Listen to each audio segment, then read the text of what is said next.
Hi all, my name is Jessica. I'm the Shemish Camp Director. Today we're going to be cooking up a caprese panini. What you guys are going to need are 2 thick slices of bread, some mozzarella cheese, whatever you guys enjoy, some basil. If you don't have fresh basil, no worries, you can use some dry basil, a little salt, a little oil, a tomato. And then in terms of utensils that you're going to need a knife, something to kind of spread the oil on the bread here. And then you're gonna need a pan, spatula, and ideally you would need a flat lid to kind of put some pressure on the bread to kind of grill it on both ends. I don't have a flat lid, so what I'm gonna use today is just a bowl or a little plate, and I'm gonna put something heavy on top of it to kind of create that pressure that we need. So whatever you have in the house should work, you know, it doesn't have to be anything in particular. So let's get started. I'm gonna start by kind of oiling the bread just so that it kind of seeps in a little bit.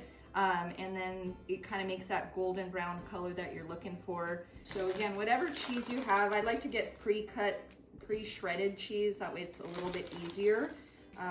You know, all different kinds that you like. I kind of like to mix it. That one's a little bit drier. This one's going to be a little bit of a creamier cheese, but whatever you have at home or whatever you enjoy is good. So we've got the cheese there. Then I'm gonna just slice this tomato. I don't like using that end piece. I kind of want a thicker piece there, and kind of thick sliced.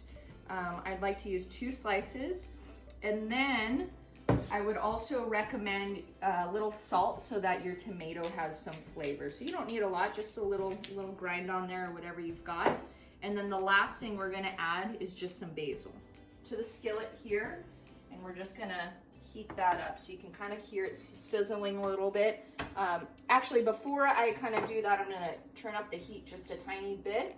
And we're gonna let that sit for just a second. And then I'm gonna put this, ideally it would be, like I said, kind of something that was a little bit flat in terms of a pan lid, but I'm using a plate here. So I'm gonna let it sit for just a minute, and then I'm gonna put some pressure on it with this jar that I have here, but I'll do that in a second, and I'm gonna flip it and we'll enjoy a yummy sandwich. All right, so I have the sandwich on here. I put the can on top of it just to create that pressure. Just in the event that it might be hot, just use maybe an oven mitt or something to kind of get that off of there. Same thing with the plate. Just be careful that that might be hot. So maybe just make sure you kind of take that off. I see my bread is getting stuck there. Here we go. And now you just want to flip that sandwich.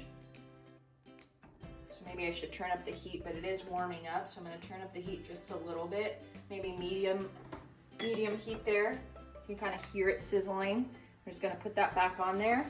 Just give that a minute, and then we'll flip it one more time. All right, so now I'm going to take this off, and we should be done.